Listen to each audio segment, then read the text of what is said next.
Hello, everybody. Welcome to this fine Wednesday evening. It is Wednesday, September 30th. Count it. That's the last day of September 2020. This is episode 247 of the Media Boat Podcast. It's bonus Wednesday, September episode. Yes. We thought they were over, but no, there's one left. Thank you for joining us. If you're new to the Media Boat Podcast, what are we? You're probably thinking. I don't know how you ended up here, but thank you for ending up here and reading descriptions. Yes. Media Boat Podcast is your source for news about movies, television, video games, and music, not necessarily in that order. My name is Matt. His name is Mike. I'm Mike. He's Matt. You can watch us live via our YouTube. Well, not live. Our Not live. Sessions via YouTube. Recorded video. Yeah, we haven't done live in, so many weeks. No. But thank you for tuning in. Thank you. And let's get, why don't we, straight into this week's topics. First off, we always start with movies. We usually start with box office, but it's too low right now to count. I mean, 3 million for your top, 2 million for your top is low. Low. Even for a blockbuster hit that is Tenet. Especially fitting right now since there's all sorts of articles and think pieces going up lately about, is the multiplex dead? Are theaters forever changed by this? And yeah, maybe when we come out of this, we might not have like giant 20 theater complexes anymore. Not until James Cameron's Avatar comes to save the movie industry yet again. Yeah, he wishes. You mentioned Tenet. Typically, back in the day when we did box office, this is the time where we would allow you to talk about movies you've seen if you saw the big movies of the week. And you just so happened to have finally seen it. You saw Tenet. I made a day out of it because Tenet was not playing at any of our local theaters. Well, yes, it was, but I'm not going to an actual theater to watch it. No. So I decided to go to a drive-in theater and made a day out of it, going to San Diego. Until the day came and they announced that said Tenet was not going to be showing at the theater we wanted to see, but rather a Kane Brown special concert. Yeah. Wait, hold on. So did the venue misinform you, or were you tricked? The venue said Tenet all the way up until Thursday evening. Okay. To which it switched to say Kane Brown. It just so happened. Thursday, Friday, Saturday. That just seems unbelievable to me that it just so happened that they were playing a country concert like film instead of that sounds like almost like someone close to you set that up, which is why I asked for clarification. But no, that's just a coincidence. That's just a coincidence. The other drive-in theater that we were going to go to had a single showing of Tenet at 10:30 at night. Oh boy. Yeah. Decided not to drive to San Diego to go to see that anyways. No. But instead went to Riverside and saw the 7:30 showing. So you went all the way down to go all the way up. Basically, yeah. Because we already had plans going all the way down, which we had made and reserved. Okay. But yeah, so we went down to like Oceanside, crossed over, and came back up to 15. Yeah. If anybody listening is not familiar with the geography of California, San Diego and Riverside are not close. No. Needless to say. So it was a closer drive home, though. It was a closer drive home. I bet. But anyways, I need to drive home the point. That is, I saw Tenet. Oh, yeah, yes. So all that is to say that, yes, you saw Christopher Nolan's Tenet in a drive-in theater situation. How was Tenet? Oh, the pizza was delicious. Yeah, but I mean the movie. Yes. Not the movie-going experience. Although, maybe sparkle that in a little bit and spray that in a little bit. But I had to sit in my car while people were walking around and driving around while it was going on. So headlights were flashing everywhere and people showing up hours late to a movie. Anything goes at a drive-in. Anything goes. A person was walking through it, forgot where they parked, and kept yelling, "Mom! Mom!" So annoying. Find that kid. Apparently, or find Bomb. Yeah. But Tenet, Christopher Nolan's newest film, yes, is right up there with Inception, where it has layers upon layers to it, and you need to pay attention on which way it's going. Just like a good lasagna. I know so much good lasagna and layers. Yes. And cakes and onions, in order to determine like what's going on and what's happening as you're watching the film. Okay. So time travel ish. Yeah. Because it's not traveling in time to a certain point. But it's going backwards in time. Yeah. The way I came to the realization of it being explained is, imagine watching a movie in reverse. Things will still happen in the movie as it is played in reverse, but you happen to see it in reverse while you are going forward in time. Okay, I'm just going to accept that and move on. So if you're watching a movie going forward, you're watching a movie as it goes in one linear direction. Right. When you hit rewind, the film itself goes in an opposite time direction, while you, watching it, still go in a forward direction. Yeah. Does that make sense? I guess, yes. So no matter what happens in going reverse, because it's a movie, it will still happen when it goes forward. It cannot be changed. It's on a linear path. Right. Get what I mean? Yeah. Like a timeline, the events aren't on the timeline in a specific order. Yes. But the timeline doesn't like change physically. It's the same. Right. It's your perspective that changes. You can look at the timeline over here, and you can look at the timeline over here, and that'll determine the order. But the timeline of the movie you're watching will happen in those sequential events going forward or backward. They'll still happen at those times. Cause and effect, effect and cause. So that's the easiest breakdown I could probably make of the film without going too much into string theory and complex stuff going on and trying to get to the physics of it. And also, half the fun of these Nolan movies is the first time you watch it, having that kind of what is happening moment with it. Yes. Which people come to those movies for. That's what he's done really well in all of his films. Yep. And you definitely get that in this film. You get that whoa moments. You get that light bulb, like, oh, that's what this was, or that's what this was, and that's what's going on over there, very loudly in the background. People have to live their life. No, also very loudly going on in the background of the film. As you have sound mixing of both the audio going forwards and backwards and clashing constantly. So sound mixing gets a plus in this, although it may not sound right.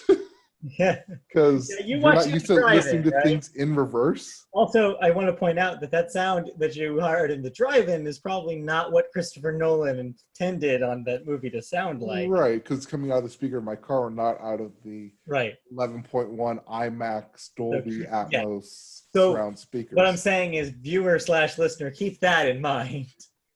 that was able to come through in a drive-in. So I guess there's some impressive editing going on. Oh, yes. There is definitely some impressive editing going on. So that's actually a really good segue. So mixing going on.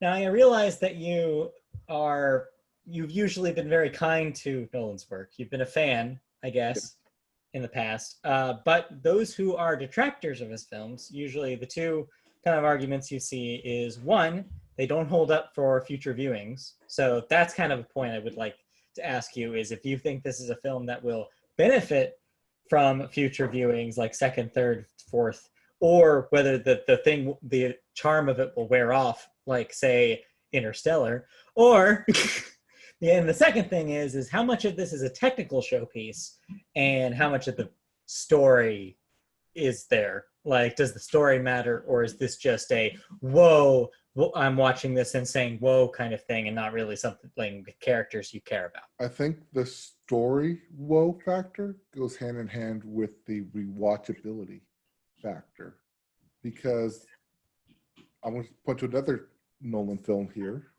the dueling magician film Prestige, right? Where once you know the twist and how it works, when you watch it a second time, you can start to see little things here and there about how the world is being built, how characters interact with each other more closely than you will the first time.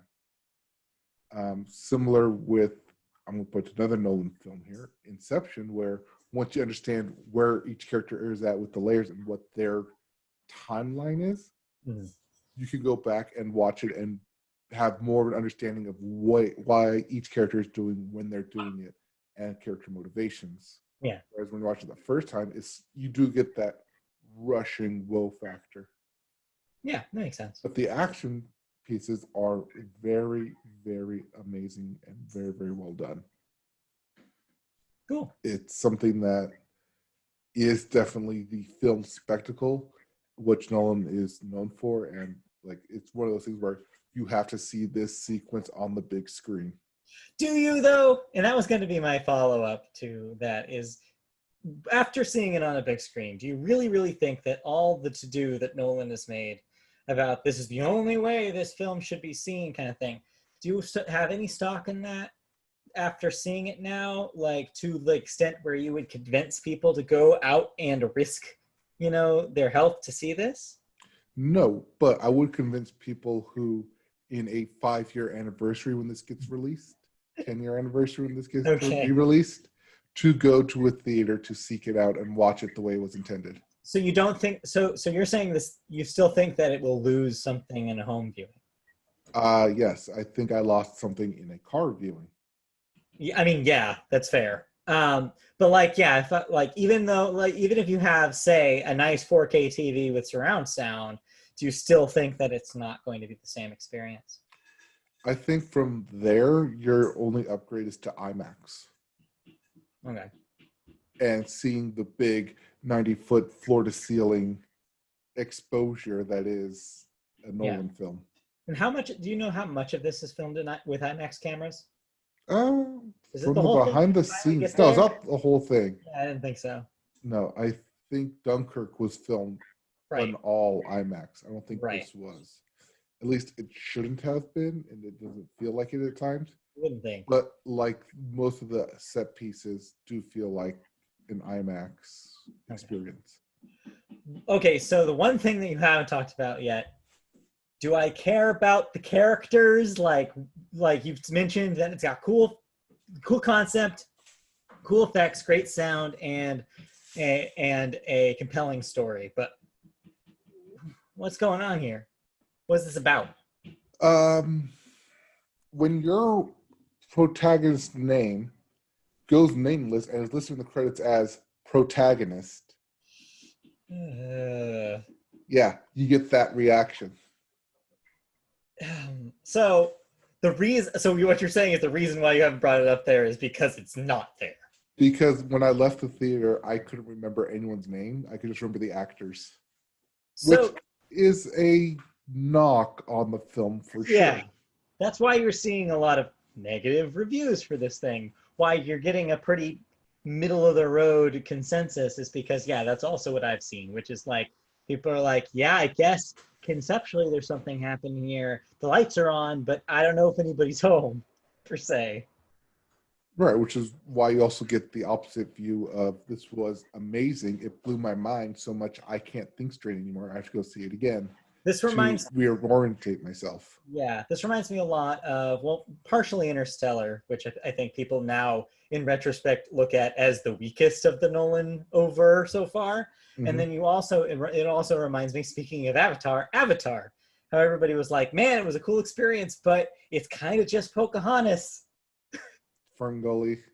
It's Ferngully, exactly. So this is basically it sounds like it's even lower on the tier than that. There's not even a comparison. It's just like, it's a lot of cool stuff happening and there's some time mechanic happening, but God, I can't tell you anything about what happened to the person. It plays into Terminator timeline aspects. Yeah. Where no matter what you do in the past, it doesn't so much affect the future because the future's already happened for that thing to be sent to the past. Right. So I guess what I'm understanding is if that sounds cool enough to a person that they're like, all right, I'm in, then they should see this. But if you're the other kind of person, which is like, wait a minute, why do I care? Then maybe they shouldn't. Yeah, it's not Back to the Future where I'm hopping around timelines and having a fun time with it. This is Terminator. Everything is serious. Everything is taken serious. Action set pieces galore. But the thing that 12 monkeys type of time travel. Sure, bullshit. But the thing that works about all three of those movies, those are the examples that you worked with, that they also have really iconic characters you care about and want to know more about. Especially Back to the Future, especially Terminator. You have these like iconic moments where you're just like, okay, I'm endearing myself to the actual character, like specifically Terminator 2, right? Like they were able to create. Right, that's why I'm saying Terminator, not Terminator 2. Fair, but still, though, like even the film The Terminator, you still are like, the character is interesting here. Like the story. Yeah, the villain is interesting. Yeah, like Sarah Connor. Like these characters are iconic and memorable. Yes. You know? You can't say the same. It sounds like you can't say this about Tenet. Not a whole lot, no. Like I said, among rewatches, I'm sure we'll find stuff to like point at and see that was interesting, that was cool. That's why this character motivation changed here. But upon first viewing and probably an only viewing for some time that most people are going to get, it's good for the action set pieces that you'll get. And it's good for the backwards inversion time mechanic that you'll get. Yeah. But stitching together with the characters is probably the weak point where you're going to break chain. Yeah, and I'm sorry, you may disagree with this, but after hearing all of that, I feel like this is going to be what Christopher Nolan does not want to hear, which is I think this is a patented media boat stream it. Probably. Because this does not sound like the kind of movie that I'm like, hey, you should go seek out a drive-in theater near you to go see. Doesn't sound like it's that good. No, but when you can like bring in your own food, like a whole buffet of I heard the pizza was pretty good. The pizza is pretty good that you bring in yourself with alcohol. BYOP, as they say, and BYOB. And the 1 pound bag of Sour Patch Kids. Oh, you gotta have the BYOSP. Yes, okay. But specifically watermelon. Ooh, that's the best kind. Hell yeah. Hell yeah, all watermelons. Do you want to say anything about Tenet? I liked it a lot more than I thought I would, to be honest. It's not really my thing. I watched the trailer and I was like, okay, I can get behind this. It has some thriller mystery vibes. Mike was appalled when I said I'd never actually seen Inception. So like I didn't really I wasn't as familiar with Christopher Nolan movies, but I felt it was followable enough that somebody who hasn't seen his movies could actually follow it, which I know a lot of people have critiqued Inception, that it's like hard to even follow. So I actually really enjoyed it. Robert Pattinson was amazing. Denzel's son was amazing. Yeah, I keep forgetting Robert Pattinson. I liked it. Yes, Robert Pattinson. Why? Isn't that his name? Yeah, Pattinson. Yes. He's the Batman. He's forever a vampire in my eyes. The Batman. Sparkling for days. Yes. The Batman. Anyway. Anyways, yeah, I would agree with the stream it. Yeah, it doesn't seem, especially right now. You'll lose, especially right now. You'll lose something from it, but for the most part, you will. So wait. You'll get it. You can wait and see if that on first viewing. Okay. Did you see any other movies you want to talk about that were released in the calendar year 2020? Yes, but I'm saving it for TV because it's a Disney Plus film. Okay, yeah, that's fine. For now, let's move on to movie news, shall we? Oh, okay, because we talked that for 20 minutes. Yeah, so we need to get through the rest of this show, turns out, as well. Yep. Our first story in movie news this week has to do with a sequel to a movie that came out a long time ago. Can you guess what? Something that came out in 2006 where everyone was quoting it. Yeah, it sounds like it. I don't know. I'm trying to set you up for like, you could ask someone in the vicinity of you right now about it. Who would that be? You mean my wife? There it is. All right. It's required whenever somebody talks about Borat. That they have to Yes, say. yes, that is the Borat voice. You have to talk about Right. Borat and his wife, or name is my Borat. wife. My name is Borat. Anyway, they're making a sequel to Borat. And by Yes. they, I mean, of course, star and writer. And did he direct it too? I believe he directed them as well. That's right. Because it's kind of Sacha guerrilla Baron- style. Yeah, Sacha Baron Cohen. So Amazon Studios has acquired the worldwide rights to the sequel to Borat, which is full title, in case you forgot, was Borat: Cultural Learnings of America for Make Benefit Glorious Nation of Kazakhstan.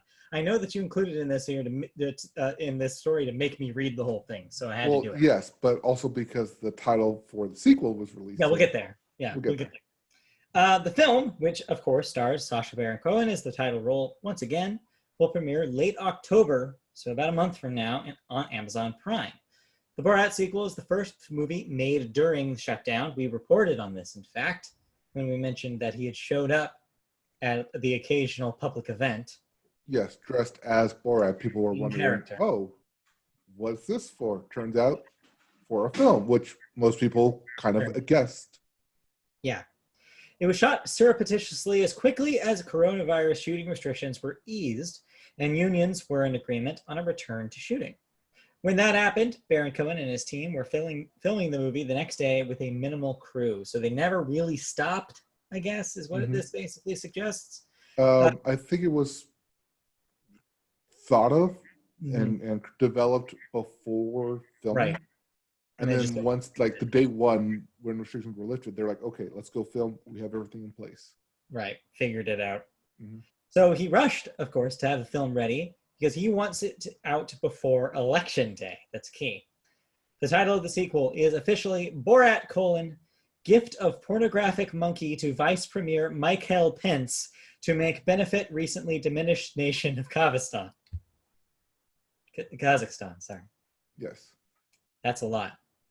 Apparently that's according to a now deleted WGA filing, that title. So may change maybe between now and the release, but this is probably it. I wouldn't be surprised if this was it, or if it was maybe somewhat pared down, and not just straight up Borat 2. So yeah, I have not seen Borat for all the cultural references that have been made for the last over decade now of this film. I still have not. I've just never bothered. It's fine. Yeah, I feel like I'm not missing a whole lot. No, but I'm sure a lot of people are excited for this. I'm sure a lot of people will pay to see this on Amazon Prime. And it's an interesting time, like, to do it, something like this. I think that there's a lot that's ripe to talk about in the Sacha Baron Cohen style between, relationships with America and Middle Eastern countries. Well, he did This Is America recently for Showtime. Right. So the time is now. The iron is hot. So he's going to strike it. Yep. All right. And get out there right before Election Day. Speaking of irons that are hot and companies that want to strike it, Disney is taking advantage of the fact that their Lion King remake in 2019 was a huge hit. How big was it? It was so big that the last film grossed $1.6 billion worldwide. That's how big it was. You smell that? You smell that? Yeah. That's the sound of money being tasted on your mouth. I was gonna say that's your 3 different senses at this point. That metaphor. So Disney is taking advantage of the big success of that live action / animated ? Film by making a sequel to it. Yes, a sequel to it that is not an adaptation of the direct-to-video 1998 film, The Lion King 2: Simba's Pride. No, this is not related. And not related to the other direct-to-video Lion King 1.5. Half, yes, which is also in the canon. No, this is a brand new film that will be a direct sequel to the 2019 Lion King, and they've tapped none other than Best Picture winner Moonlight director Barry Jenkins to direct, which is a get, if you ask me. I'm going to ask you, is that a get? That's a get. Okay, that's a get. So yeah, The Lion King will have Jeff Nathanson back as writing the script for it, as he also wrote the script for the last one. There's no release date set yet for this or any production date to start production on it because obviously Disney's kind of in production limbo right now in a lot of ways. They're in theme park limbo as well. That too. Well, that's not purview of the Media Boat podcast, but hate to work at Disney parks this week, let me tell you. The story will further explore the mythology of the characters, including Mufasa's origin story. Guess what? He was a young lion once too. Spoiler alert, but he had to grow up just like Simba did, I assume. Yes, he also couldn't wait to be king. I bet. Yeah, I bet that's true. Similar to The Godfather Part 2. I don't know if this is your editorialization or the story you wrote or story you copied and pasted. Set on the African plain with a continuation of the tradition of music, just like Godfather Part 2. Just the juxtaposition was funny.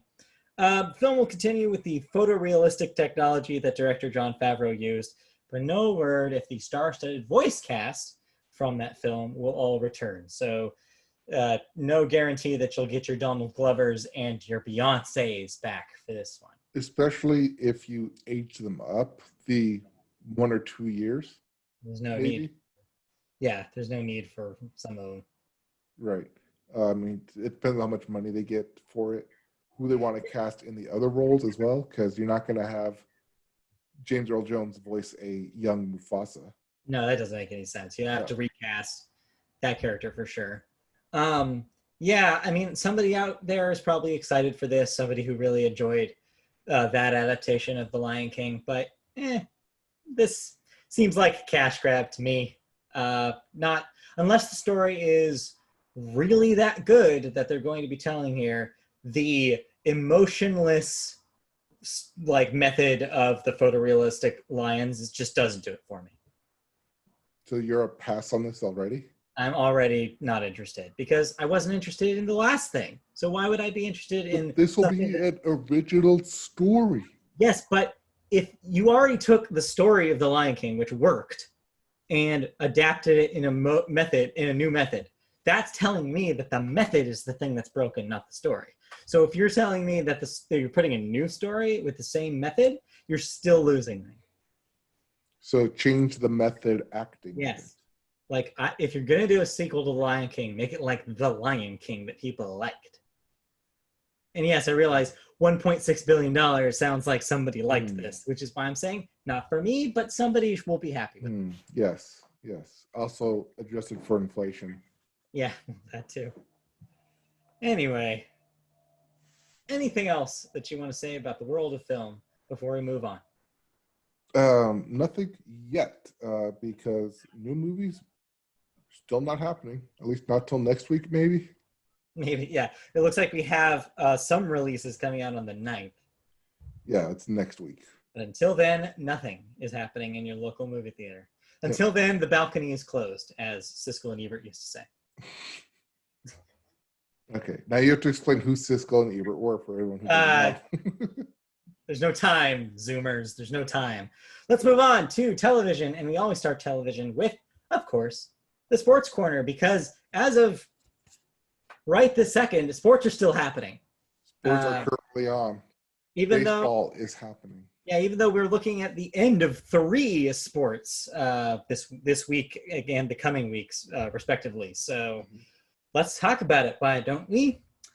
First up, NFL history was made this week. Well, a lot of NFL history was made this week, but the first of those big stories was that in the Cleveland Browns and the Washington football team game. Yes, the Washington football team, everybody's favorite nondescript football team. Yep, the WFTs. Yes.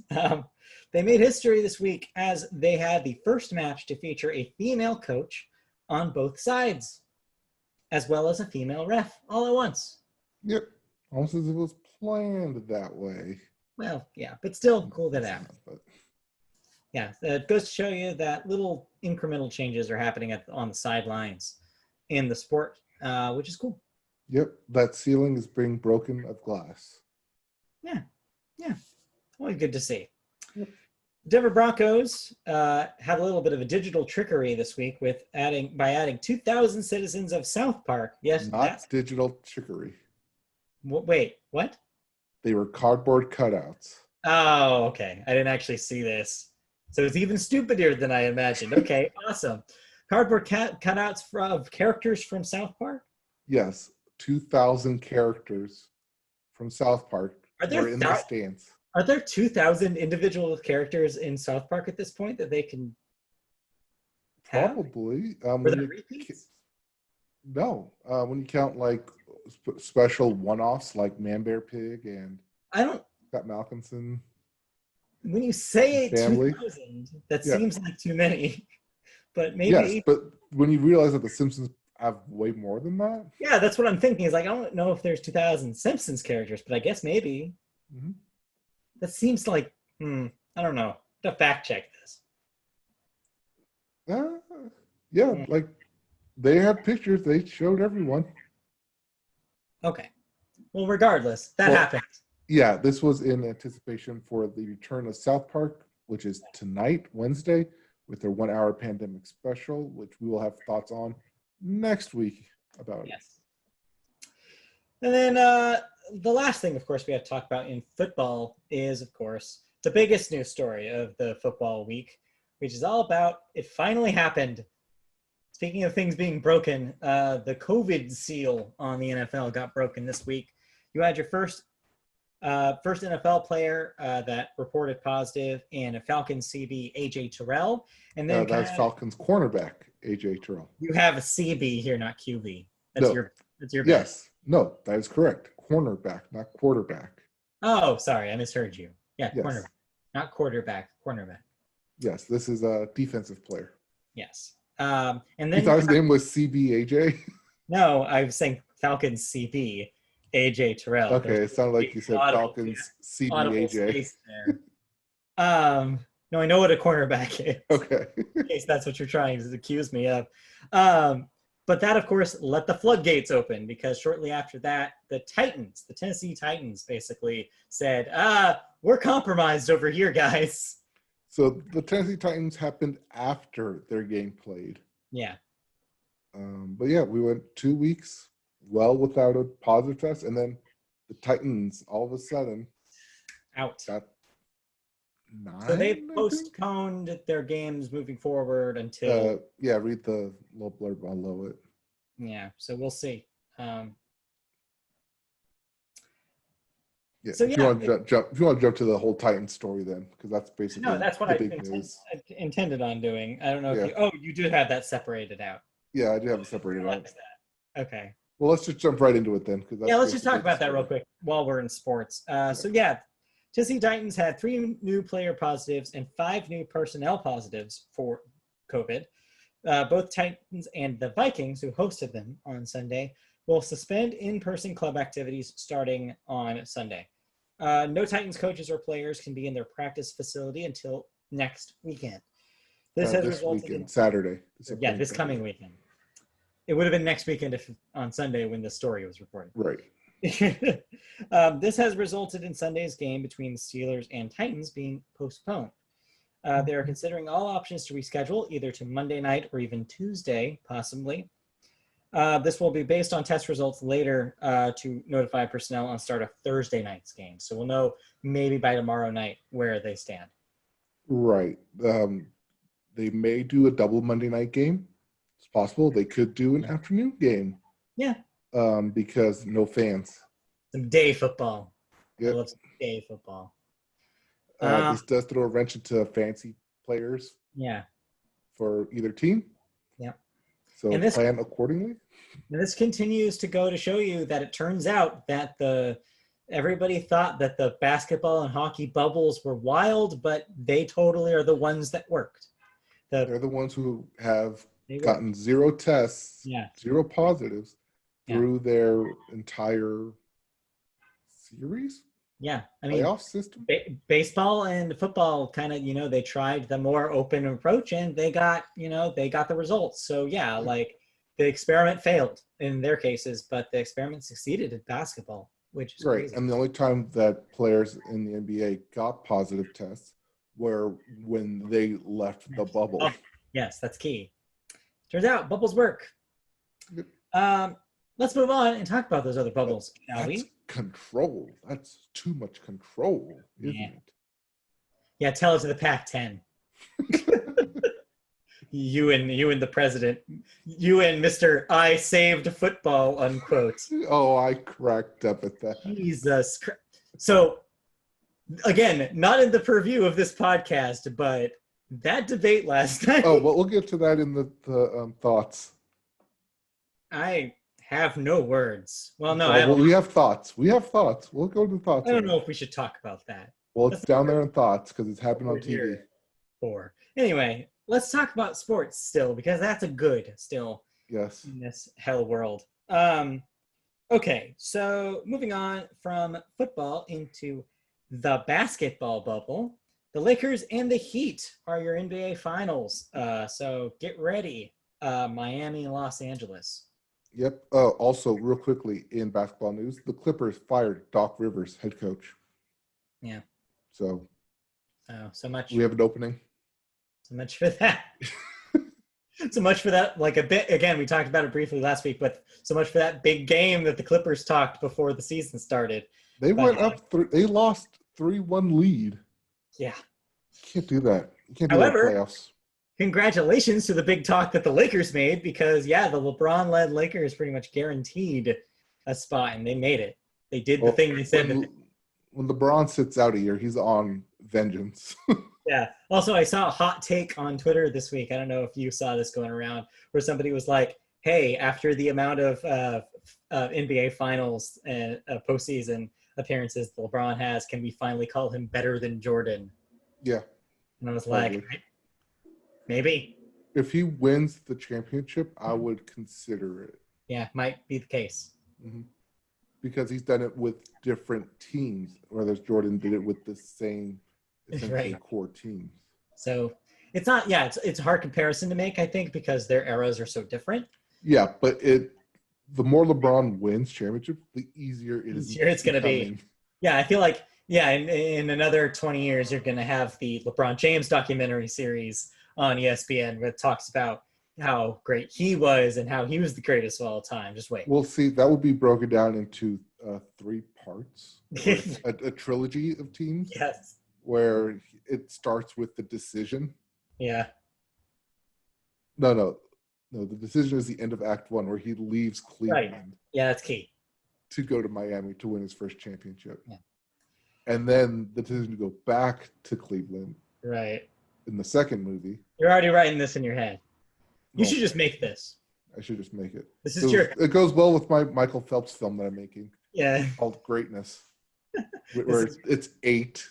Yeah. The 8 medals he won.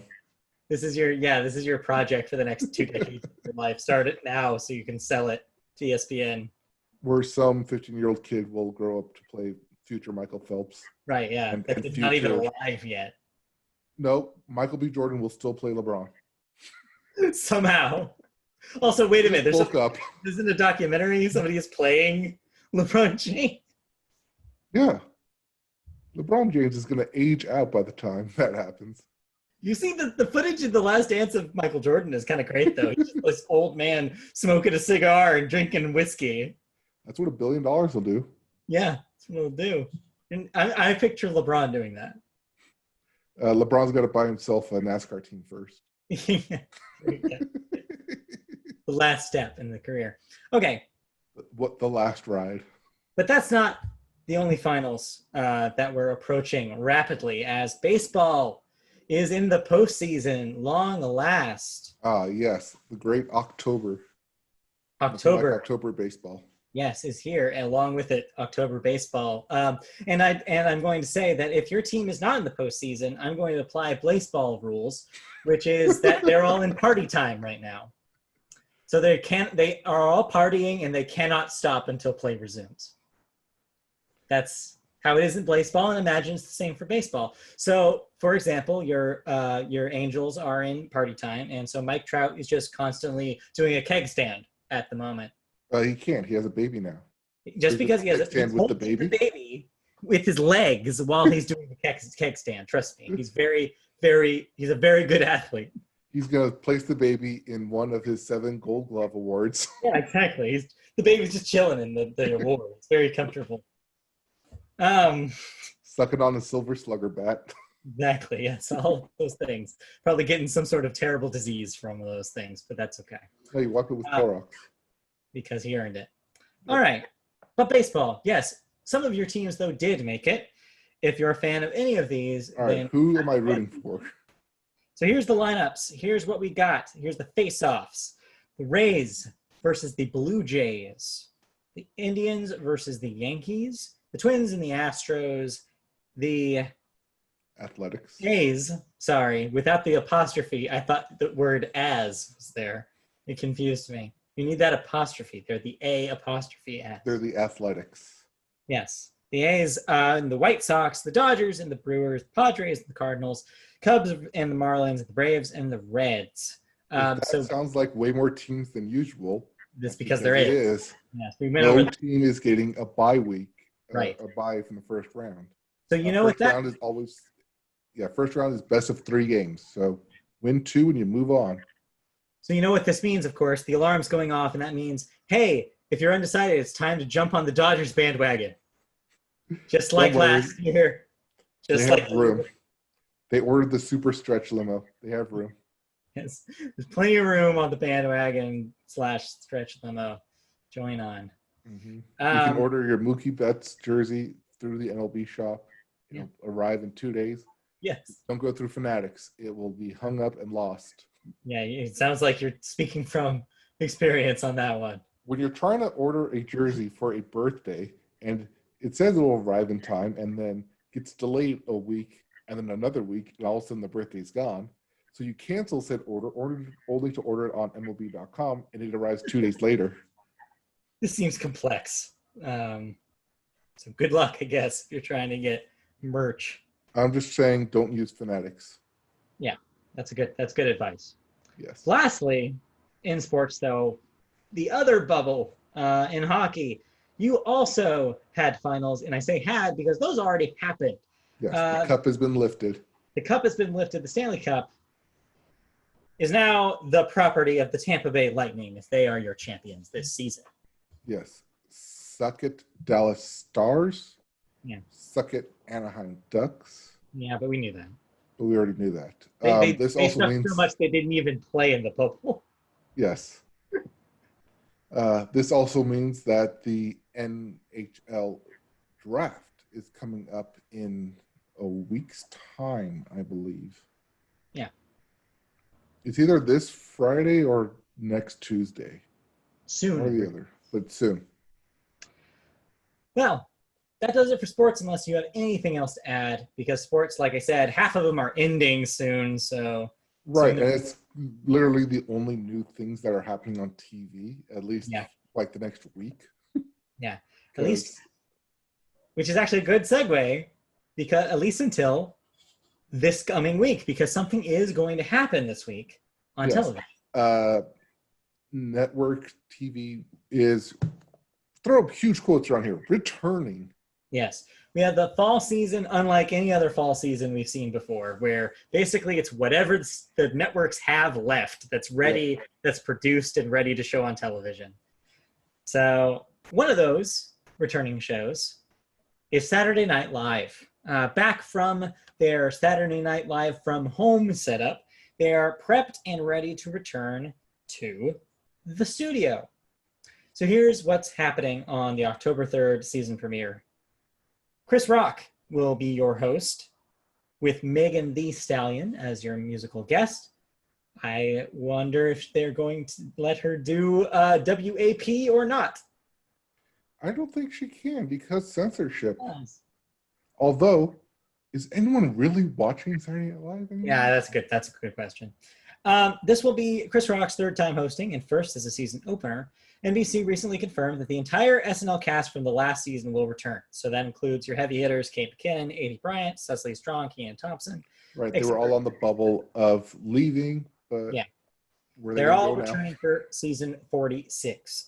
Previous season recently saw Emmy Awards going to Don Roy King for directing, Eddie Murphy and Maya Rudolph for their guest appearances, and production design and lighting design, and for, of course, outstanding variety sketch series.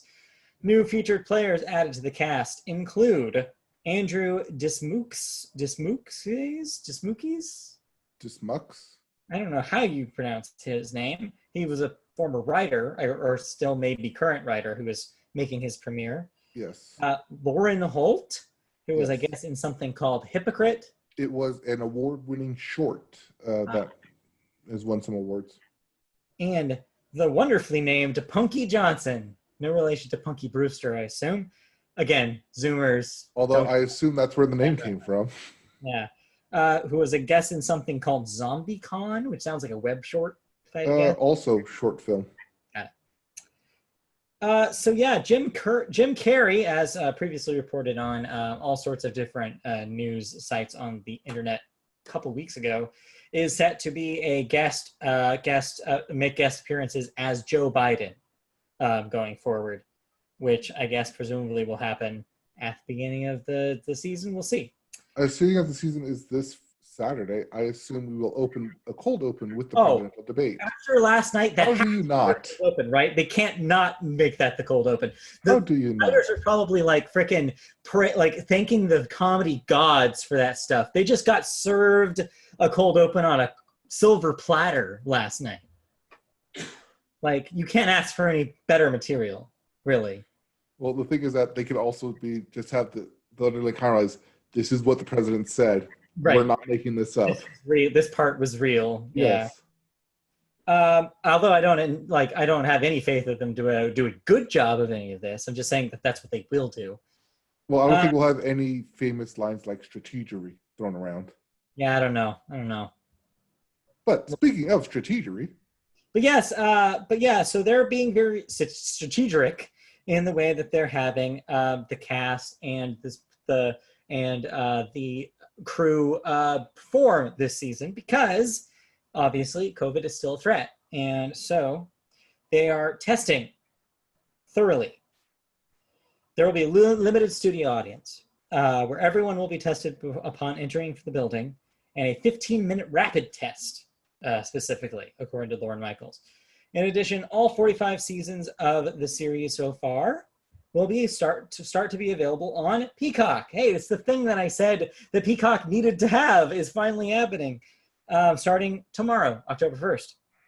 The full SNL library hasn't been available to viewers since CISO. Remember CISO? NBC's brief attempt at a comedy-centric streaming service that was shut down way back in 2017. Yeah, that was their response to Crackle. Yeah. So, some people I'm sure are out there are very excited about this, but we'll see. We'll see how it goes. But yeah, I'm the cool news is that they'll be the back catalog of SNL again. Doesn't say though. I don't know if you know whether this is for the free tier or whether the pay tier will be the only access. It doesn't say. I'm going to assume it's for the paid tier. Because I'm going to assume it's for the pay, because I mean, if they're keeping stuff like Parks and Rec under the pay tier, then there's no reason they would give away all 45 seasons of SNL. House is under the paid tier. Yeah, that's crazy. Like, why would you buy the pay tier? But Heroes is not. Yeah, but stuff like Heroes that nobody cares about. Oh, whoa. They made plenty of references to Heroes in 30 Rock. My point stands. Moving on. So you have a little bit of bits here to wrap up the movie news here. Yeah. Sorry, television news. Television news. First up, Hulu will start offering the film RBG for free following Ruth Bader Ginsburg's death. So if you have not seen that. The award-winning doc. Yep. RBG. Yep, so you will be able to see that if you haven't already. Next up, Samuel L. Jackson is set to star in a Nick Fury show in development at Disney+. So There you go. A spinoff of Amazon's The Boys is in development as well. So if you're a fan of that, more to come. Not sure which part of the spinoff it is, but one of them's getting its own show. You'll see. The Lord of the Rings show, also on Amazon, has resumed its production in New Zealand, I presume. So that will continue being made. And then lastly, for fans of Cartoon Network's Steven Universe, finally fans will get a full DVD release of the show, something that Cartoon Network rarely does. So this is a big win. Yes. Also a big win for anyone who doesn't have internet access or Yeah. a stable internet connection access. Right. Or if your internet, for some reason, goes down and you have to resort to physical media. Yeah, because at the moment is important to probably note here that the entirety of Steven Universe, including the movie, is available on HBO Max if you're a subscriber of that service. Yes. All right. That does it for television news. So you have one thing that you watched here. You mentioned earlier it was a Disney Plus thing. Yes. Once again, our trusty Disney Plus reporter is here to talk about the new thing this week. All right. This is a mouthful. It's called The Secret Society of Second-Born Royals. Got it. So if you are a royal, you will never be royal. Yeah, I was going to say, Lord says that we're never going to be royals. So. Right. But if you just happen to be royal, and you just happen to be the second born of a royal family, you are magically, and I say magically because genetics, magically bestowed superpowers. Oh, cool. At random. Yeah. You would think it would be enough to be royal and have, like, all that the game gives you. But to also have magic powers, I think that's a little overkill if you ask me. Well, see, the reason they have superpowers is so they can protect the royalty. I see. And protect the monarchy. Okay. So that's my first gripe with it is your genetic makeup is similar to your siblings, except you somehow get a superpower and your siblings do not because you were second born. But genetics doesn't determine that. Oddly selective. Yes, very super selective. Second gripe about it is that our princess in the beginning sings a want song. Wait, is this a musical? No, but she is musically gifted or talented because that's what you need to do to have a very cool, hip princess. Yes.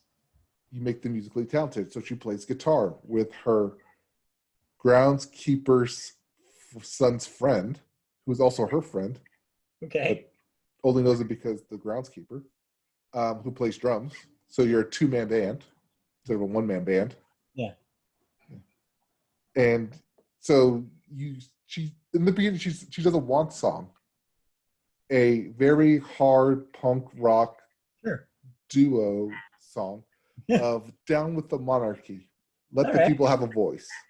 So like a G-rated, like God Save the Queen, like Sex Pistols kind of deal? Yeah. But when she all of a sudden decides that, she figures out that, she has superpowers, then her tune kind of changes. Pun definitely intended. Yeah, right. Especially when the villain, I'm going to throw villains around here, also has the same goal of disestablishing the monarchy. And I'm going, wait, that's what she's saying in the beginning. That's what he's saying now. Those are the same goals. And yet now you have them opposed because reasons? Yeah. I mean, that's kind of interesting, though, in a way. Yeah, but you were literally just singing about it 30 minutes ago. And but training montage. But I think it's interesting from a storytelling, standpoint, because then you're like, it's a compare contrast kind of thing, where it's like similar kind of concepts, but how they're going about it is different. Well, yeah, because one person tried to kill his brother. Yeah, that's a big difference, I would say. Yeah. Well, I didn't say try because it's successful. Yeah. Little Black Panther kind of thing. Yeah, but he ends up in jail. And then not explained how he communicates with the person to get him out of jail, necessarily. Not important. No, not important. It kind of glosses over several major plot points very quickly. It's for children, is what it sounds like. It's the Disney Channel original movie. Yeah. It's for children. Yes. That's essentially what they're doing. They're putting the original movies on Disney Plus. I mean, why not? Why not just simulcast those things? Yeah. I mean, I wouldn't be surprised if this was also simulcast on Disney Channel. Hey, by the way, it's also on Disney Plus. They're never really that good. I mean, as somebody who just rewatched Smart House. Oh boy. They don't hold up. let me tell you. Oh, I watched Alley Cats. Ooh, the Alley Cat Strike, I believe. Yes, Alley Cat Strike. Yeah, oh boy. Because bowling. And also motocross, which holds up better than anything else. Motocross, huh? Okay. Yeah, motocross is great. Hold up better than Brink. It does. I should know. We shat on Brink. All over it. So what I'm trying to get at is, so this sounds like this is for kids. Like this is not. This is Disney Channel for kids, but this is also what they're showing kids. Right, but if you're looking for like a certain level of quality, you're not going to get there. Yeah. Also, your villain's not that smart because he has telekinetic powers, and instead of trying to use technology to kill the royals, instead of using telekinetic powers to crumble said building they're all in on itself. Okay, an implosion.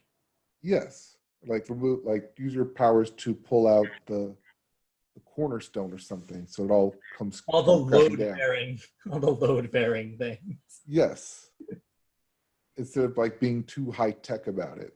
Yeah, there's a lot of stuff to poke holes in this. Sounds like it. But if you're a kid watching it, it's a fun romp. Yeah, that makes sense. Yeah, you'll just look back at it and be like, "Oh, I thought this was good." Yeah, exactly. Just like Smart House. Yeah. All right. Anything else that you watched on television that you want to talk about here? Watched the 2020 presidential debate. Yeah, like I said, I don't know how much we should talk about this, but the way I put it to a friend of the show, Christy, last night was it was like watching 50 train wrecks all at once. So sure. Yeah. Yeah. You have anything to say about it? Okay, cool. It was just embarrassing on so many levels. That's all I have to say. Check your local Facebook, Twitter, exactly, Instagram news feed. Yeah, because let me tell you, it was a fun night on social media, but actually watching the thing, I felt like I lost years of my life or something. I saw one really funny Twitter take I saw last night was, this debate feels like watching Uncut Gems. And I'm like, oh, okay, then I definitely should not watch Uncut Gems, is basically my takeaway. Because you just have, you have that anxious stomach, like every once in a while, like when you're just like, oh, I'm not sure how this is going to go. I had the anxious stomach through that entire debate. All 90 minutes? Yeah, I was just like, oh boy, this is hard to watch. So, yeah. Imagine that, but on a countrywide level, and that's kind of where we're at. Yeah, the way I saw it was if this was supposed to change anyone's mind, it didn't. No. If anything, it just reinforced everyone, what they already believed, which is whatever. But anyway, let's stop talking about this. Okay. Anything else, 2020 television, fictional preferably, that you want to talk about? Nope, did not watch anything. Okay. Still catching up on Ted Lasso. It's still running a new episode every week. So I will have more to talk about probably after the season is over. Okay. All right. Let's move on to music, why don't we? Or actually, before we do that, we do cancellations and renewals. I almost forgot. All right. What am I no longer watching? Apparently nothing, because this version of this Google Doc is just a big goose egg unless you did edit this at some point. Oh, I did. Okay, hold on. Let me reload. The Google Map. I should have known. Okay. There's map on. There's two. I'll just do it real quickly. There's two renewals, both for 2 years, and both at Fox. Bob's Burgers gets 2 years, and Family Guy gets another 2 years. I pulled it up. You're correct. Those are the only renewals. So if you like Fox Animation, then good news. Yep. Then we have one death this week. Helen Teddy, age 78, was a singer responsible for I Am Woman, of course, Delta Dawn, won a Grammy back in 1973. Yes, Delta Dawn, famous song. All right, that will do it for television. So let's move on to music. I hand this over to your iPad. You're not actually using your iPad, but if you were. I am. I'm using my iPad. There it is. That looked like a phone. Anyway. No, this is a phone. Anyway. Tell us about music. Well, we always start music with the Billboard. I only start the Billboard with the Hot 100. The hottest song right now is so hot, it's Dynamite. Yes. Yes, BTS, Dynamite, your number one song. Back at number one. Back at number one. That means number two, WAP, Weird Ass People, Cardi B featuring Megan Thee Stallion at number two. Holy, but not Holy from Florida Georgia Line. Holy from Justin Bieber featuring Chance the Rapper at number three. At number four, Laugh Now, Cry Later by Drake featuring Lil Durk. And cracking the top five, a newcomer, Mood by 24K Golden featuring Ian Dior. This sounds to me like another one of those songs that went viral on TikTok that we've seen so many times in 2020. Yeah. We're just like, I don't know what that is, but suddenly it's in the top five. I don't know. Mood. So for once, the Zoomers, please explain this, because we had to, like, we're not going to explain who Punky Brewster is, but you can explain to us what 24 Golden is. And what happened to the E? Did he have to sell it? Maybe. All right.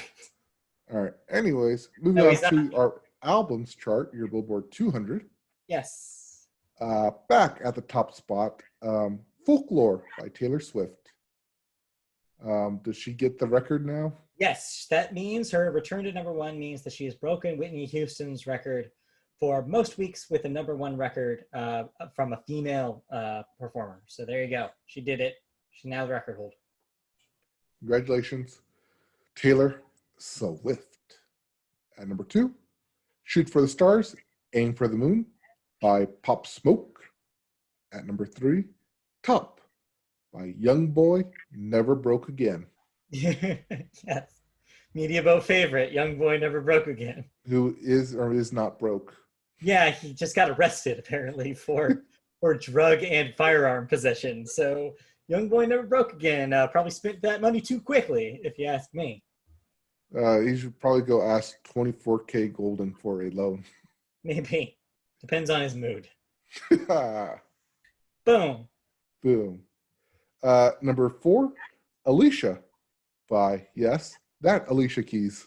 Yes, Alicia Keys. And at number five, Legends Never Die by Juice WRLD.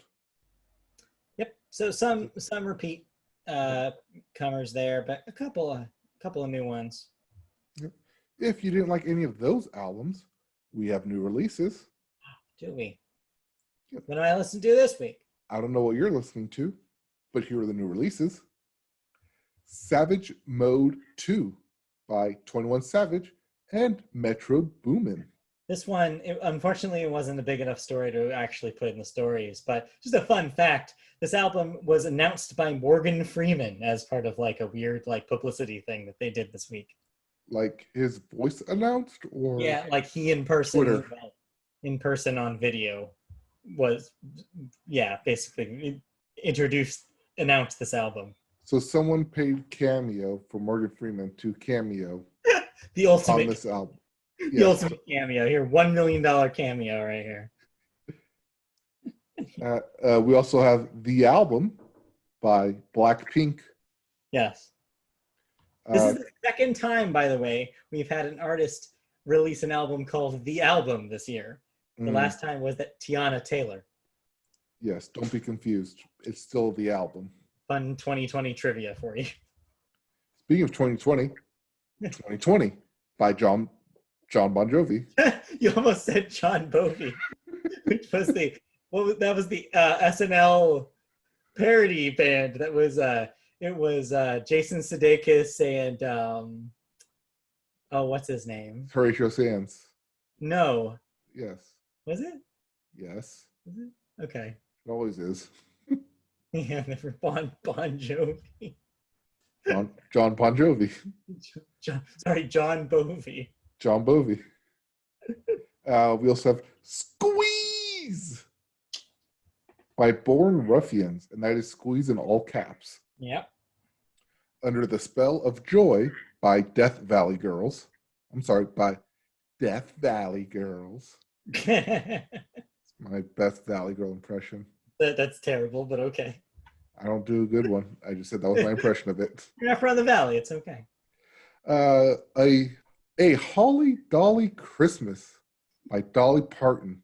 Because everybody knows that September means the Christmas albums start coming out. Well, this is technically the first week of October. But you know what I mean. Yes. And if you think, wow, this album is a Christmas album, that must be early. Yeah. Just wait till we get to thoughts. We'll get there. We also have The Rarities by Mariah Carey. Also a Christmas album? No, that's probably a rarities collection. If I had to guess. We also have Serpentine Prison by Matt Berninger. Berninger? He's the dude who sings for The National. He's the vocalist from The National. By Mr. National himself. Yes. We also have Melanie C. by Melanie C. And yes, that Mel C from the Spice Girls. That Mel C? That Mel C. Ooh. We also have Us Plus Them by Roger Waters. Shamir by Shamir. Mm-hmm. The Blues by William Shatner. Yeah. Yes, that William Shatner.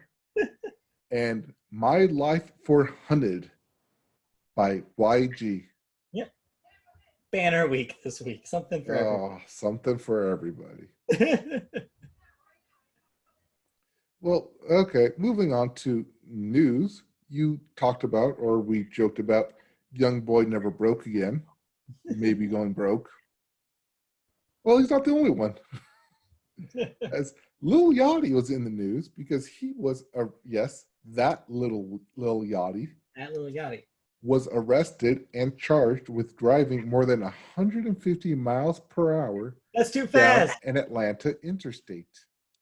That's too fast. Most cars don't even do that. Most cars aren't supposed to do that. And yet, his did. He was driving, Yachty, whose real name is Miles McCollum. Yeah, Miles. Decided to be pulled over on September 21st on the downtown connector near University Avenue in Atlanta. He was driving a white Ferrari at the time when he crashed a different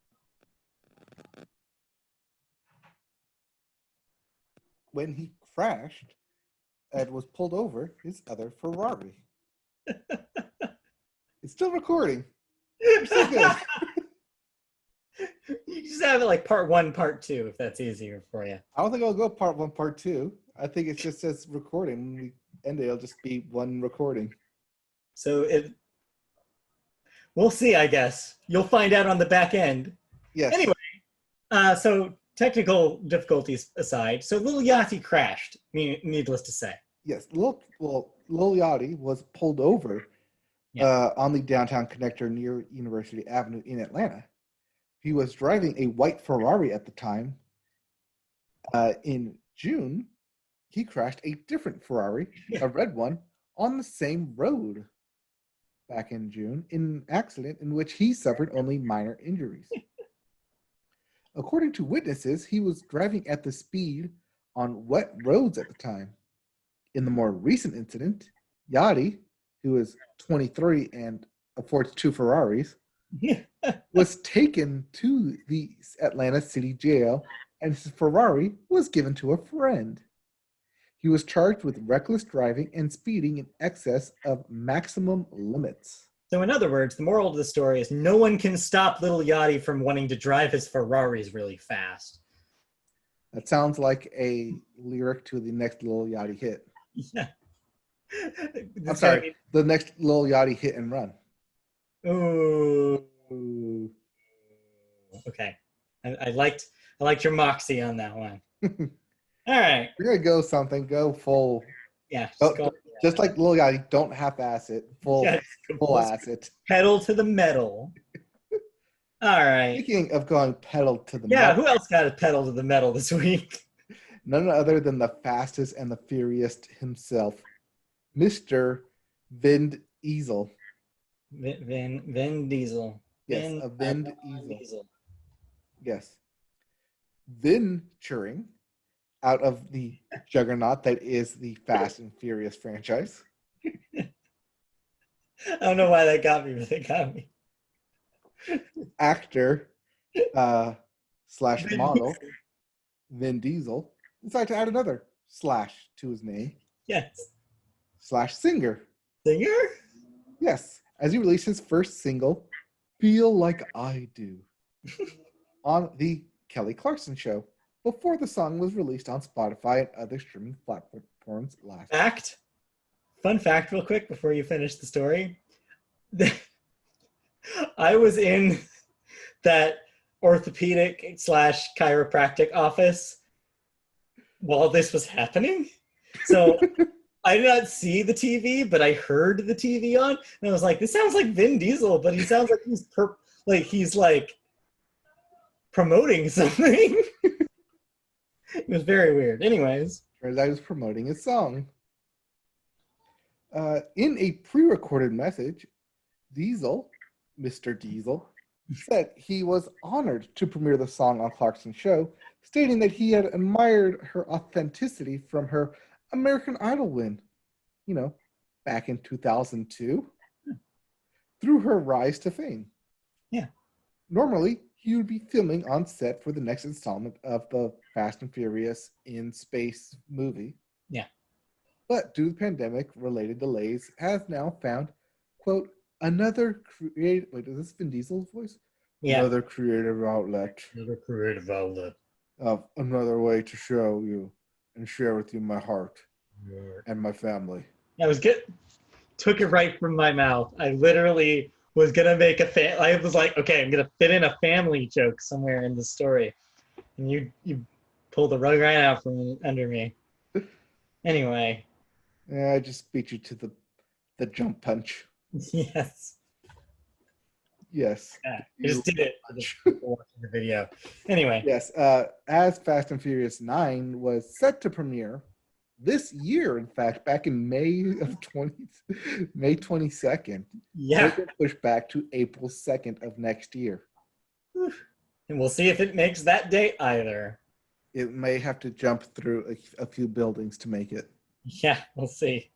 But yeah, good for Vin Diesel, right? I mean, what hasn't that man done? He's a movie star. He was a voice actor. He was a video game studio owner.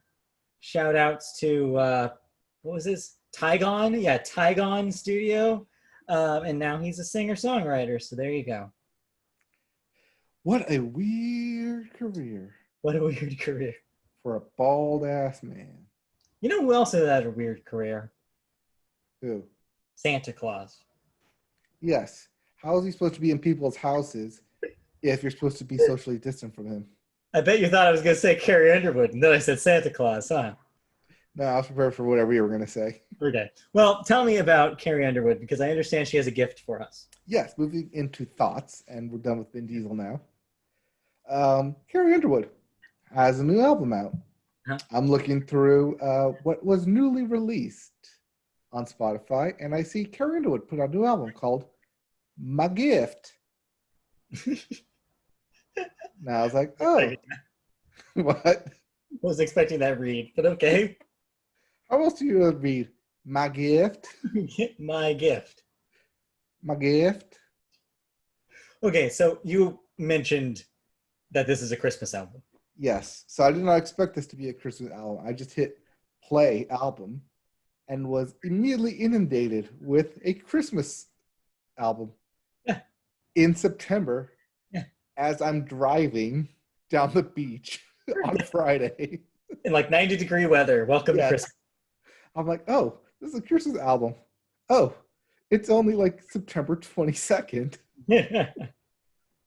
What is this thing? Like, Christmas is not for another 3 months. So is this, are these the traditional Christmas songs you could expect, or is this originals? Some of them are your traditional, your Silent Night, your Come All Ye Faithful, Little Drummer Boy. Some of them seem original. Yeah. I haven't heard them before. Okay. But for the most part, they like, aside from like the first like 2 or 3 songs, the bulk of it is your classic Christmas songs sung by Carrie Underwood. Now, is this her first Christmas album, or had she had one in the past? I wish she had one in the past, right? I don't know. I feel That's like why I'm asking. thing. I mean, don't have time to fact check this, but I'm just curious. If not, I can see why she put it out, because yeah, she can sing. This is Yeah. really a good ballad melody of her voice, but also we kind of knew that America decided on that 10 years ago. Speaking of American Idol winners. 15 years ago now? Yeah, 2006? 5, 6? 2005. Yeah, so 15 years, and she's finally put out a Christmas album. Okay, Yeah, so also the first Christmas album of the year. Expect this to be played radio everywhere come the season. And also Dolly Parton has her album coming out this year or this week. It's happening. Christmas is upon us, whether you like it or not. We're Halloween. We're in the double-digit days of Christmas. I went to Home Depot to buy lights, and they had the Halloween stuff, and right next to it, the Christmas stuff. Yep, they're ready. Gotta be ready. It's happening. It's happening. All right. Cool. So it's all right for a Christmas album? Yeah, I was fine listening to it. I'm not in a Christmas mood yet. No. But what I listened to, I liked. This weather's going to have to go down at least 40 degrees for it to feel ready. Just too hot. I liked it. I liked what I heard. I didn't like hearing it in September, but I liked what I heard. Well, I guess keep it on a Spotify playlist named Christmas Jams, and then do not open until December. Add to Ugly Sweater Party, and then wait until I have an actual Ugly Sweater Party. Speaking of which, are we going to do a Zoom Ugly Sweater Party this year? I don't know. Is that being discussed? Possibly. But you have to spike your own eggnog. Yeah, I mean, I think I can handle that. Yeah. All right, we'll talk about that after the pod. Anyway, let's move on. Anyways, did you listen to anything? No.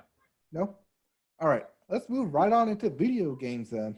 Yes. Let's wrap this up. Yep. We'll start with new releases, including Star Wars: Squadrons for the PlayStation, Xbox, and PC. This is the EA Starfighter game. Yes, people are looking forward to this one. Apparently, it's just as bananas and difficult as people thought it was going to be from early impressions. So I guess people want the hardcore Star Wars flight game. They got it. Thank you, EA. Yeah, who knew? We also have Crash Bandicoot 4. It's about time. About time. For the PlayStation 4 and Xbox. Yeah. Get your Crash Bandicoot no matter what you have. Yep. And lastly, not to be left out, Super Mario Brothers 35 for the Switch. Yes, we talked about this when we talked about the Mario Direct that Nintendo had a few weeks ago. This is the Battle Royale style Tetris 99-esque Mario Brothers game where you're playing against 34 other people and knocking people out by adding enemies to their screen if you do well, etc. Yep. Last Mario surviving wins. I'm looking forward to this. Yeah, me neat. Yep. Because it's free. Yeah. Free with Nintendo Online. Yes. Free with which I just renewed. Purchase. I'm in for another $20 a year. So in for another year? Yep. All right. Speaking of being in for another year, are you in for some more Pokemon? I mean, I already bought the expansion pass, so I'm in.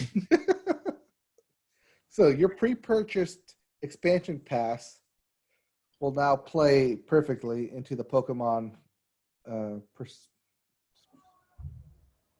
what? People. What are you saying?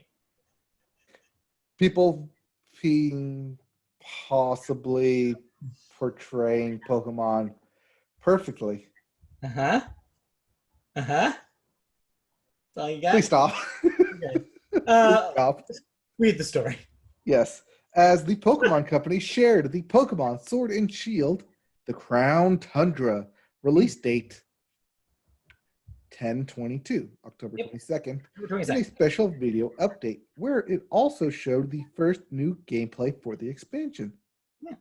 The Crown Tundra is a wintry region that players will be able to spend hours exploring as they make their way through an all-new part of the Sword and Shield story. In the presentation, Pokemon Company President and CEO Suzaka Irihara, Good try. that bless me, Ishihara, revealed that 8 special Pikachu are heading to the game, each sporting some classic Pokemon headgear. One for each of Ash's hats, in case you were wondering.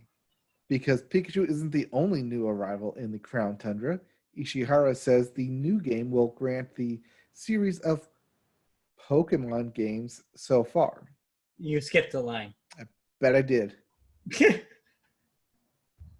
says the new game will grant the opportunity to capture, quote, every legendary Pokemon that has appeared in the main series of Pokemon games so far. Keyword legendary. So if you were hoping for your favorite, for example, if you were hoping Tropius, Media Boat Podcast's favorite Pokemon, would appear, no deal. However, all the legendaries are coming to this expansion. Yep. I could be legendaries. Tropius might be in this. I don't know yet if that's the case. So what do you count as legendary? Just the legendary birds or beasts? So yeah, I guess this would be anything that was like a legendary tier in the meta. So like anything in the games that was like, oh, this is a big deal event Pokemon kind of thing. Well, like Dragonair. No. Pseudo legendary. That would be regular. They're talking about, legendary birds like Articuno, Moltres, Zapdos. This is your Mewtwo's, your Mews, your Celebi, your Jirachi. Legendary dogs, your Entei, your Suicunes. This would be right. Your Rayquaza, your Rayquaza. It would be Groudon. It would be Kyogre. It would be the X and Y's from X and Y, whatever the hell they were named. Xerneas and Yveltal. The Sun and Moon dude, which the dudes I've forgotten. Lunatic and Solego. Leo, yeah. So yeah, those front of the box Pokemon. Okay. But not like red, blue, yellow front of the box. You know what I mean. Later, yes. When they decided at some point that the legendaries get to be on the box. Right, and you know which legendaries we forgot to mention? Lugia and Ho-Oh? No, I was going to go with the Diamond Pearl.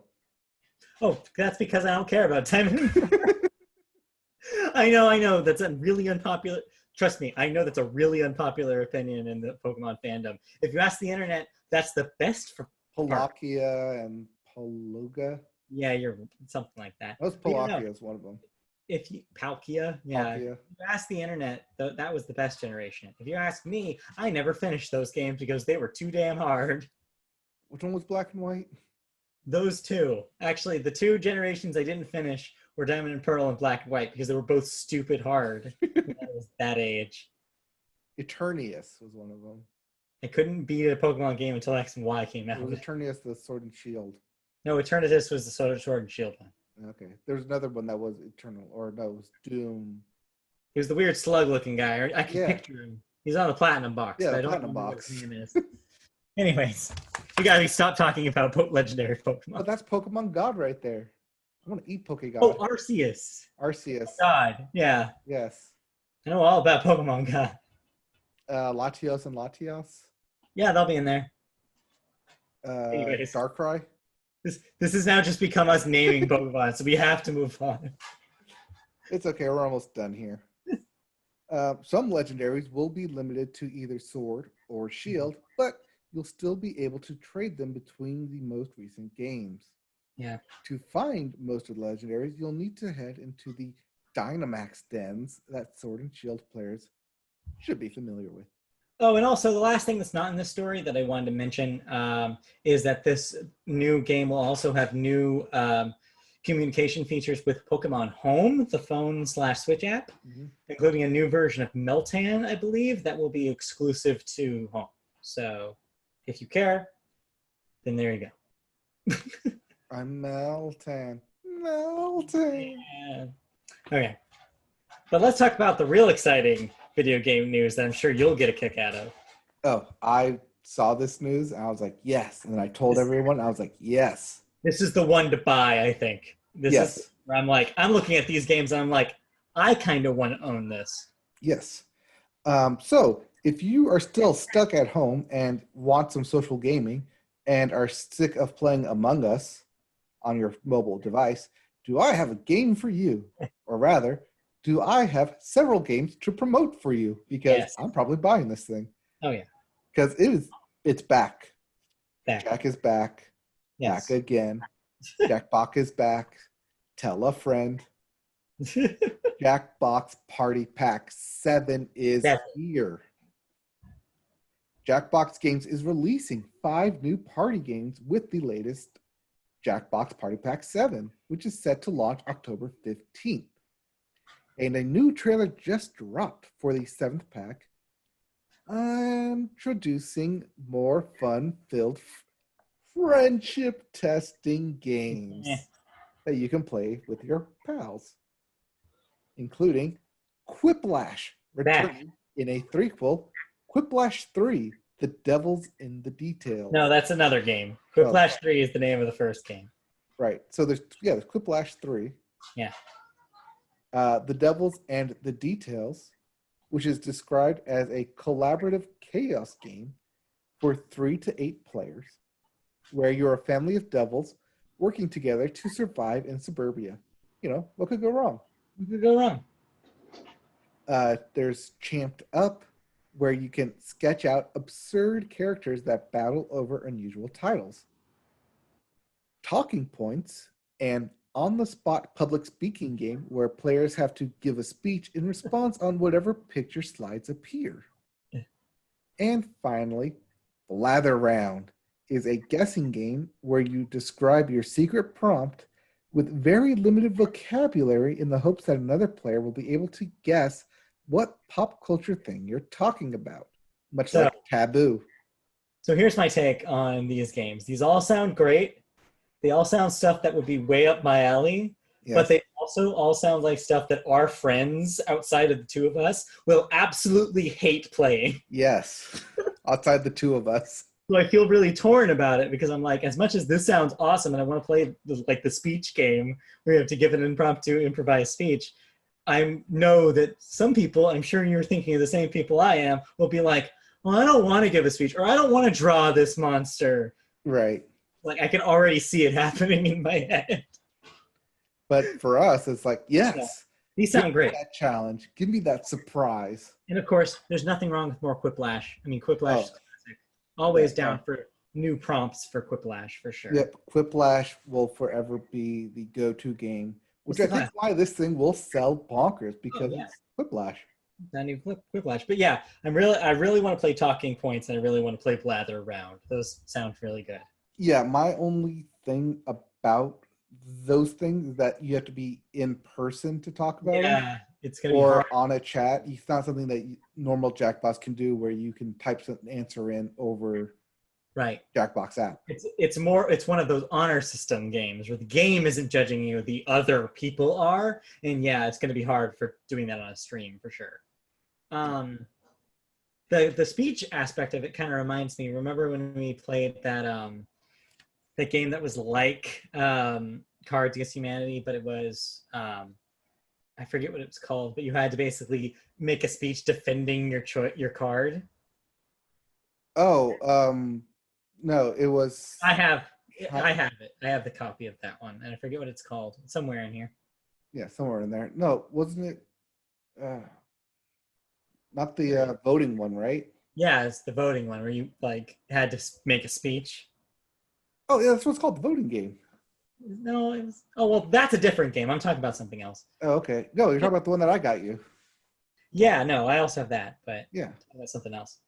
Anyways. Yeah, we got to defend your reasoning. Yeah. Anyways, but yeah, so cool. I'm always happy for more Jackbox, and it sounds good. Yep, Jackbox 3 is basically an auto buy for me at this point, or Yeah. Quiplash 3. Yeah. So I'll pay the $35 for. This seems like one. Yeah, in the grand tradition, maybe it's the odd Jackboxes are the ones you have to own, because 3 and 5 and 7 are the best ones. Right. So it's like Star Trek movies. Anyway, the odd ones. The opposite, actually, of the Star Trek movies, right? Anyway, but you played a video game. I played a video game. In fact, you played the video game. It's the video game that the internet cannot stop talking about how good it is. Tell me what you thought about Hades. All right, so should I try and say everything I don't like about it? I mean, if you want to get that out of the way, or what? I don't know what you're trying to say. Okay, I'll try and talk about the negatives about it. Okay. You die a lot. Yeah, it's a roguelike. Yeah, well, okay, so that's the game. Hades is a roguelike game where you're in the underworld, and every time you die, you get set back to the beginning. There's no checkpoints. I just haven't come across any checkpoints yet. And the goal is to get from the beginning to the end without dying. It's frustrating as hell, and I hate it. I hate it. I hate it. I hate that I keep dying. I hate that what I do, I always end up dying, and I can never reach the end. I've only gotten through like 30 rounds so far. My understanding like 35 to 40 is the average exit, I think. I think there is a difficulty thing, though, where you can move it down.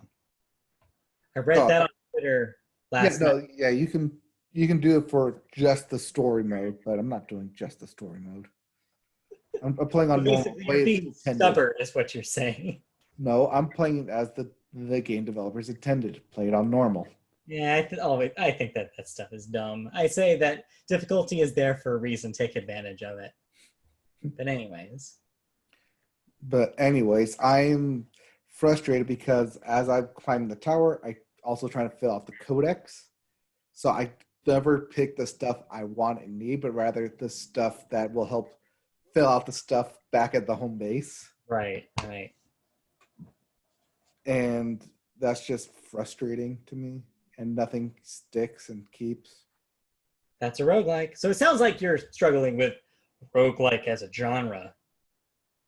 Oh, no, I'm just telling you all the stuff that I hate because I love everything else about this game. There it is.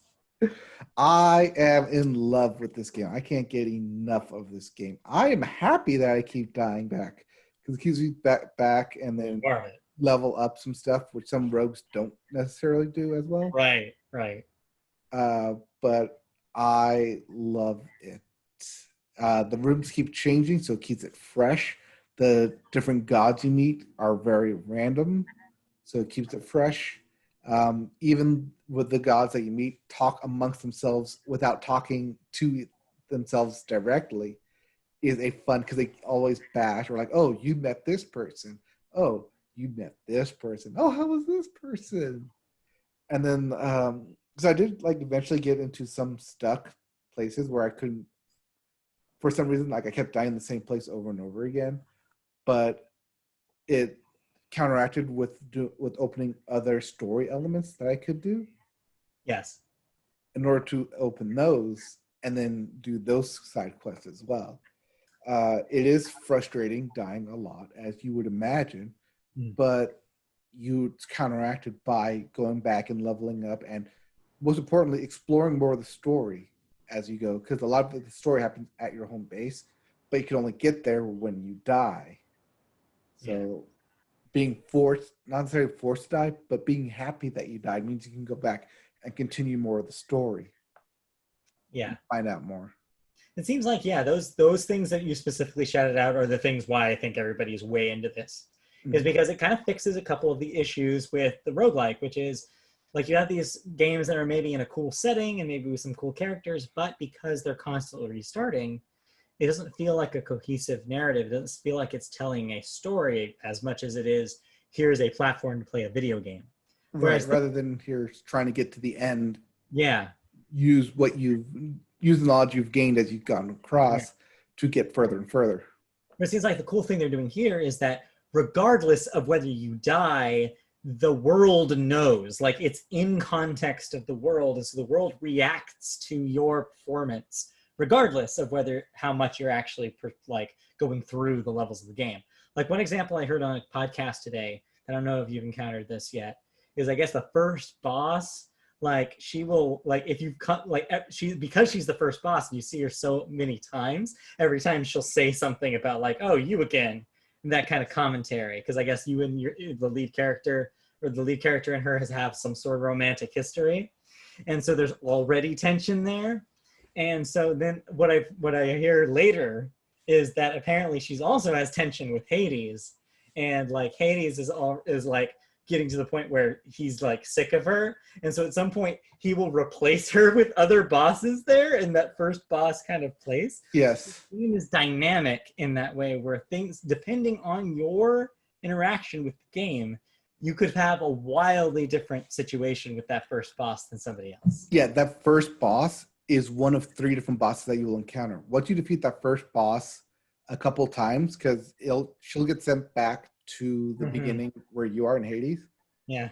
And she'll meet Hades and then hang out in the lounge where you can speak to her after. Right. Once you do that a couple times, Hades will send in a different boss into that same area. Same tier, boss level, like same kind of boss. Harpy, I'll just say it as Siren. Sure. But their battle strategy will be completely different. Yeah. So it's like, oh, now I have to deal with this. Way to go. So yeah, it seems like it's a really cool approach to a roguelike design, where it makes it feel fresher, from what I understand. It makes it feel like, so does it translate to feeling less of a slog than the usual like Dead Cells and like that kind of roguelike, like Rogue Legacy? Does it make it feel like a little bit more of a... It feels like a slog just to get to the boss battle of each world. Okay. Or each level. But is it like a little bit better because of these because of the window dressing than it would be if it didn't exist? Yeah, but it's fun because after, like, you can choose. Sometimes you'll be able to choose which door you want to go through, and you'll want to choose which different Greek god you want to help you out, and what tier you want to help you out with. What type of boost do you want? What type of boon? But in doing so, you also have a codex that, as I mentioned, you need to fill out, which one of the things is accept one of every type of boon from the god. Like an in-game achievement kind of system. Yes, and so since I'm trying to perfect that, because you're you, because I'm me, you have to make things hard on yourself. Click the new thing because it says this will help fill out your codex, and I like this thing because I played it before and it really helped me out. Yeah, because I'm me. So I'm hitting my own head against the wall here. Oh yeah, no, you're doing this to yourself, I think. I realize I am doing this to myself. I realize I am putting this unnecessary bar on my head that I can probably take off and be like, oh, this is so much easier. Just weight training, right? You're like, you're training with the weights on so that when you take them off, you're going to blast through the game. Yeah, because by the time I finish the codex, it'll be like, oh, I can choose whatever I want from you. Or I don't need to go through this door because I completed everything. I'll go through this other door. Yeah. So how are you liking, so I know you are a noted fan of Greek mythology in general. Yes. Especially Greek mythology. How are you liking the world and the characters here? I am listening to it with voice acting rather than just reading the text. I'm playing it on the TV. I feel like this does. So I played it on both, on the TV and in handheld form, and it works really well. Playing the Switch version? It's the Switch version. Just make sure. Yes. So it works really well doing both ways, having it on the screen with a Pro controller and having it in your hand. Mm-hmm. I like it better on TV with the Pro controller because it feels like a full game, kind of like all Transistor. Yeah. Which is the same studio. Right, yeah. And it flows really well. The gameplay is really well. The mechanics on the fighting is really well done. There's 6 different weapons to choose from. Each one is different enough to have different fighting mechanics. Mm-hmm. And also, I'm constantly rotating through them because each time I restart a new run, a different weapon will get a different boost. It's like, okay, I'll take this weapon now for a spin because I get an extra 20% boost, which I need to help power up my character. Uh-huh. And then sometimes I'll go through the first 3 doors and not receive the boost that I'm needed. I'm like, well, that's shot. Yeah. Got to change up what I want now. So it's frustrating in that where I can't tell. Well, that's part of the game, though. That's part of being rogue, where you can't tell what door you're going to go through unless it gives you an option. Yeah. But at the same time, I like that because if it's kind of like telling, it gives me more options. When I do have the option to make a choice, it makes it feel a lot more personal. And so, what are those choices? I keep trying to egg you on and talk about the story and the characters. Like, how's that hurt? Oh, like you can get either like the keys or gems or coins or autos. I know what you're going at here. You're not listening to me. You're talking about the story, right? Yes, tell me. I haven't completed the story. But I know you completed it. But all right, so the story is that you're trying to escape hell. Yeah. You are the son of Hades, and you're trying to escape hell to be reunited with your mom, who has left hell as well. I say mom because spoiler reveals that may or may not be your mom. We don't know. It's part of the mystery of the game. Because in some aspects it'll go flashbacks, and some of the interactions you'll see Hades have with other people who are in his court, you'll be able to like listen in on it and gain information. Yeah. As to help build out the story. Hades is a badass. Yeah. So actually that's a good segue. I was gonna say, I'll make this easier for you. Who's cool and who's not cool? Who do you like and who don't you like in this casting? I like Cerberus because you can pet the puppy. Oh, you can pet the puppy. Yeah. I like the Sirens. I like the Chimera, the Hydra. I'm currently having trouble with Theseus and the Minotaur. That's the part where I'm at, and that's the part where a lot of people get stuck there. I've heard that being the first real big thing to get over. Yeah. That's currently where I'm at. A lot of people, I feel like, what I've read, like that's where the big hurdle is to get over to the next section. But I'm having a lot of fun with it. We're done here. Every single time, yeah, exactly. Like every single time I hear about this, people have just been gushing about it and being like, "Yeah, I want to be playing." I don't know if it's a game necessarily for you, but it's definitely a game right up my alley. I really want to try it. So tomorrow's payday. So depending on how I'm feeling, with my finances, may or may not pull the trigger on the Steam version. Because I want to know what everybody's just gushing about, and everybody seems to love this game. So I'm excited to potentially give it a try. This is when I wish games had demos, right? Because I would love to see if I like how this game plays before I pay $25 for it. Well, that's the thing, it's $25. You're not paying $60 for it, or $70 for a AAA game. Also, let this be a PSA for PC owners that have an account with the Epic Game Store. So up to a certain, actually, now that I think about it, this may be gone today or tomorrow, but they were having a promotion last week where if you bought Rocket League, which has gone free to play, if you clicked get on the Rocket League on Epic Game Store, you were given a $10 coupon. The $10 coupon can only be used on things more than $15 though, so you can't get any free stuff from it. But so that actually might be a solution for me. I can get this thing for $15 if I use that. So yeah, maybe. So I might try. I've had a lot of fun with it. I'm going to continue playing it, continue trying to fill it out, and solve the mystery. Seems good. Seems like good stuff. Yes. Let me see. Possibly Game of the Year?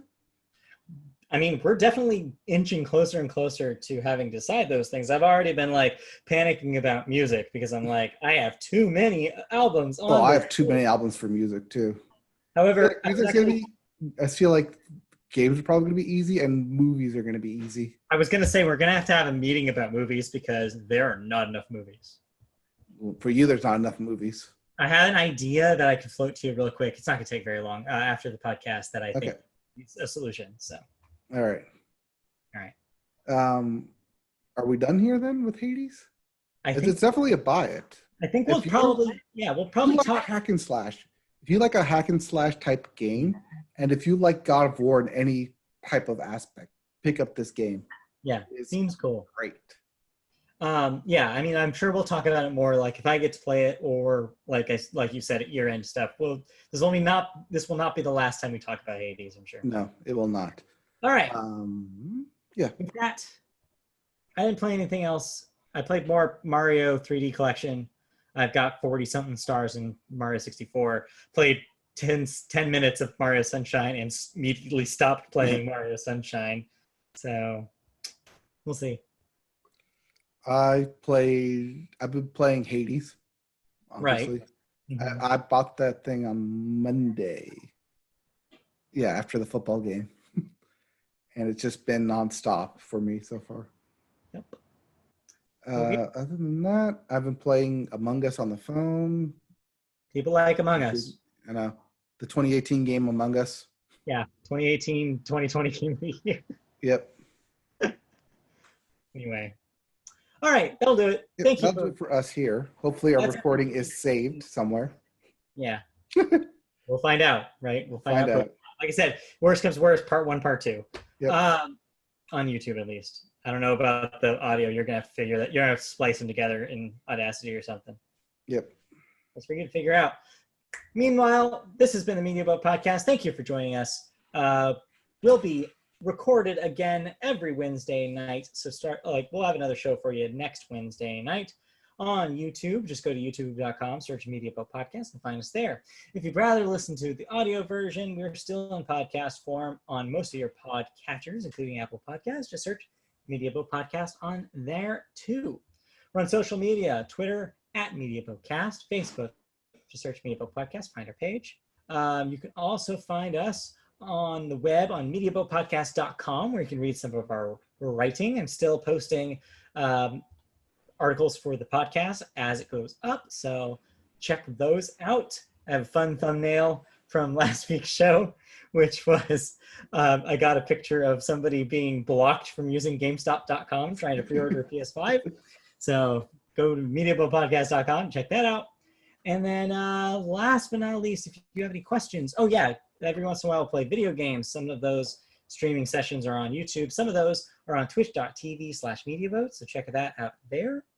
And then last but not least, you can email us any questions, comments, anything you have to say about the show at MediaBoatPodcast@gmail.com. Thank you for joining us today. We'll be back next week for another episode. We'll be back with more thoughts, news, and subjects to talk about. So tune in. Okay, bye. Ah.